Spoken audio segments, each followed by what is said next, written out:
Saudara, nama Ridwan Kamil kembali disebut-sebut masuk radar bacawa pres Ganjar Pranowo usai purna tugas sebagai Gubernur Jawa Barat kemarin. Kang Emil sempat memberikan kode tentang kejutan dari dirinya pekan depan. Ridwan Kamil yang juga Wakil Ketua Umum Partai Golkar kemarin telah menyelesaikan masa jabatannya sebagai Gubernur Jawa Barat. Usai purna tugas, Ridwan Kamil seolah memberi kode akan langkah politik selanjutnya. Ia memberi sinyal adanya breaking news pekan depan. Tak ada penjelasan lebih lanjut mengenai kode breaking news tersebut, namun publik mengaitkan dengan langkah politik jelang pemilu 2024. Dan juga kami mohon doa, takdir kami kemana kami tidak tahu, ya. Tapi insya Allah Allah memberikan yang terbaik. Tapi kalau minggu depan ada breaking news, ya mohon dimaklumi. Kodenya itu aja. Terima kasih. Ridwan Kamil merupakan salah satu tokoh yang memiliki elektabilitas tinggi sebagai bakal cawapres 2024 di berbagai lembaga survei. Akhir-akhir ini nama Emil kembali santer disebut-sebut kembali masuk radar bacawa pres Ganjar Pranowo. Di akhir Juni lalu, nama Ridwan Kamil sempat disinggung Sekjen PDIP Hasto Kristianto sebagai sosok potensial bakal cawapres Ganjar. Di sela peresmian Monumen Plaza Bung Karno, Hasto berpantun secara jelas memuji Ridwan Kamil sebagai salah satu kepala daerah yang kaya prestasi. Kang Emil memang kaya prestasi, memajukan Jabar penuh karya seni. Pemilu akan digelar beberapa bulan lagi. Cawapres Pak Ganjar ternyata ada di sini. Saat itu Emil menyebut pernyataan Hasto sebagai doa. Kang Emil menegaskan dirinya tetap taat terhadap aturan di Partai Golkar. Itu doa, jadi kalau doa tentu kita aminkan saja, walaupun sebagai seorang yang taat pada aturan hidup, ya, saya taat pada apa yang sedang digariskan oleh Partai Golkar. Sehingga apapun takdirnya, mudah-mudahan doakan yang terbaik buat semuanya. Partai Golkar saat ini telah menyatakan bergabung dengan Koalisi Indonesia Maju bersama PAN dan Partai Gerindra. Koalisi Indonesia Maju mengusung Prabowo Subianto sebagai bakal Capres 2024. Tim Liputan Kompas TV.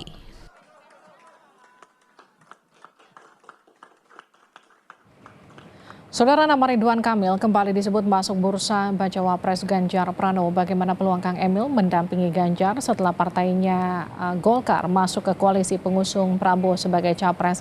Kita bahas bersama pakar politik yang juga Direktur Indo Strategik Ahmad Khairul Umam. Mas Umam, selamat petang.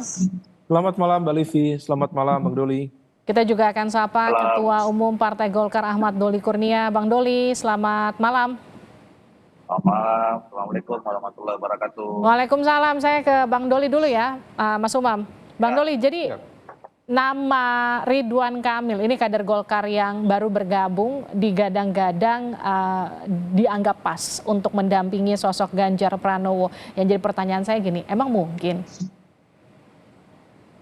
Ya kan kita baru mendengarkan isu ya, rumor saja beberapa hari ini setelah para gubernur ini selesai dan kemudian juga ada sayup-sayup kedengaran akan dipinang lah sebagai calon presidennya Pak Ganjar.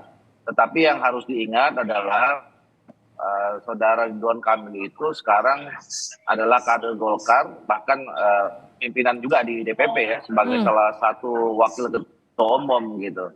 Jadi mestinya sih kalau memang ada informasi-informasi yang seperti itu, ya Ridwan Kamil harus segera berkomunikasi dengan DPP, setidaknya ketua umum ya, memberikan penjelasan supaya tidak ada ya spekulasi-spekulasi yang berkembang gitu.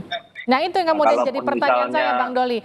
Memangnya mungkin kan sekarang kan sejauh ini Pak Erlangga masih dianggap sebagai bacawa pres yang cocok mendampingi Pak Prabowo di koalisinya Pak Prabowo. Ya, secara aturan organisasi di partai sih tidak mungkin ya, karena kita sudah memutuskan, dan putusan itu resmi ya, bahwa kita membangun kerjasama politik dengan Partai Gerindra dan Partai Amanat Nasional, kemarin dengan PKB yang kemudian berpindah kerjasamanya dengan Partai Nasdem gitu. Nah, jadi sebenarnya itu harus ditaati oleh semua jajaran partai sampai tingkat yang paling bawah gitu. Nah, jadi itu sesuatu yang ya tidak mungkin ya, kecuali kalau misalnya Ridwan Kamil berani berhadapan dengan keputusan DPP, artinya dia mungkin mengambil langkah lain gitu. Tapi kan Ya, ini keluar itu dari elit ya. PDIP informasinya yang menyebut RK masuk bursa cawapres Ganjar. Kalau Bang Doli melihatnya ini bentuk lirikan dari PDIP dicolek biar Golkar gabung ke PDIP atau gimana nih Bang Doli? Ya kalau misalnya rumor tentang saudara Ridwan Kamil untuk masuk dalam jajaran bursa calon wakil presiden kan ini sudah beberapa bulan ini kan. Ya. Ada lembaga survei yang menyampaikan, terus bisa dilirik oleh partai politik A, dilirik partai politik B gitu kan. Itu kan rumor-rumor yang belakangan ini juga terus menerus kita dapatkan kan di publik, di media gitu loh. Jadi itu sesuatu yang ya biasa saja gitu. Tapi kan yang paling penting kan nanti formalnya kayak apa gitu. Nah, tapi kalau kita bicara formal, ya saya mau menegaskan bahwa Partai Golkar sudah memutuskan secara resmi kita berkoalisi atau bekerjasama dengan Partai Gerindra dan Partai PAN sekarang yang calon presidennya Pak Prabowo Subianto. Oke, saya ke Mas Umam. Mas Umam, jadi ini maksudnya kode-kode dari elit PDIP yang menyebut RK masuk bursa cawapres ini bentuk lirikan untuk menarik Golkar atau gimana Mas Umam melihatnya? Ya, Mbak Livi, saya pikir yang disampaikan oleh elit PDIP sebenarnya merupakan representasi dari bagian dari strategi internal mereka. Setidaknya ada dua pendekatan yang tampaknya diyakini oleh PDIP dalam konteks menyukseskan pencapresan Pak Ganjar Pranowo. Pertama dengan menggunakan pendekatan teritorial. Karena PDIP sendiri memiliki cukup kepercayaan diri untuk penguasaan basis pemilih loyalnya di wilayah Jawa, khususnya Jawa Tengah, Jawa Timur, Yogyakarta, dan DKI Jakarta sendiri bisa dibagi secara berimbang. Kemudian ada semacam concern di mana kemudian ada segmen Jawa Barat dan juga Banten atau yang merepresentasikan tradisi budaya Sunda yang secara jumlah populasi memiliki angka yang cukup besar dan cukup menentukan dalam kemenangan di Pilpres setiap tahunnya dalam konteks Pilpres. Karena basis Oppovov itu tidak menggunakan basis representasi kedaerahan, kewilayahan, tetapi one person, one vote. Nah, maka kalau misalnya kemudian menggunakan basis teritorial, pendekatan teritorial, maka sepertinya kalau misal kemudian yang digunakan adalah pendekatan Jawa plus Sunda, maka kemudian nama Pak Ridwan Kamil menjadi nama yang dianggap cukup potensial oleh PDIP. Tetapi ini mungkin barangkali satu isu dan kemudian juga tentu dinamika masih bergulir karena ada pendekatan satu lagi, yaitu dengan konteks pendekatan identity dalam konteks keagamaan. Karena bagaimanapun juga kemarin ada dinamika yang betul-betul mengejutkan banyak pihak. Bagaimana Anies Baswedan kemudian berkoalisi, Nasdem PKB menghasilkan Anies Muhaimin, diakui atau tidak, Caimin kalau misal kemudian tidak di-challenge oleh nama lain dari representasi Nahdlatul Ulama, maka Muhaimin sendiri berpotensi kemudian mengakumulasikan basis dukungan dari segmen Nahdliyin itu sendiri. Nah, oleh karena itu, jika kemudian PDIP juga memiliki opsi yang lain, misalnya dengan mempertimbangkan nama lain dari background Nahdlatul Ulama, merepresentasikan kembali bagaimana mesin politik PNI dulu di pemilu 1955, di 1971, di mana PNI cukup powerful, di backup oleh Partai Masyumi, di backup oleh Partai Nahdlatul Ulama waktu itu, maka kemudian kalau misal itu kembali menjadi materi pertimbangannya, maka bisa saja kemudian cawapres Pak Ganjar akan bergeser ke representasi dari masyarakat Nahdliyin.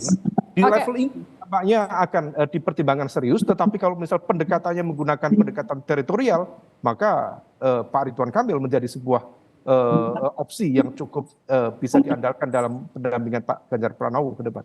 Tapi Mas Umam, kalau pakai kode breaking news seperti yang dinyatakan Kang Emil itu seperti apa Anda menangkapnya? Ya, kalau misal betul breaking news itu dikaitkan ya dengan apa yang kemarin disampaikan oleh Pak Sekjen PDIP, Pak Hasto, kemudian dengan narasi dan juga rencana besar penggabungan tadi, strategi teritorial, maka bisa saja itu adalah sebuah kode keras bagaimana kemudian Pak Ridwan Kamil akan digandengkan dengan Pak Ganjar Pranowo. Nah, oleh karena itu ini menjadi sebuah laboratori dalam konteks politik, tetapi itu tidak mengagetkan dalam konteks Golkar.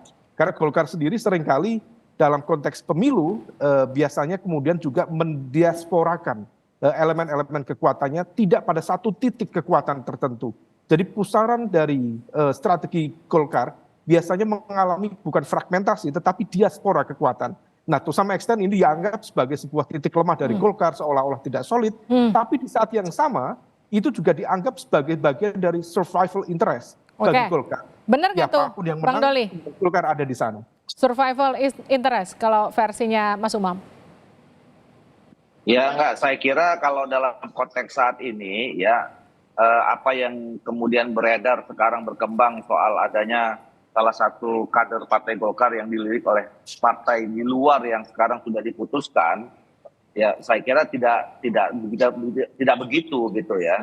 Karena kan ini kita belum nyampe sebulan kan kita sudah memutuskan itu, dan sekarang semua jajaran partai, kader-kader partai itu sekarang sedang sangat serius mempersiapkan konsolidasi baik untuk pileg maupun pilpres. Oke.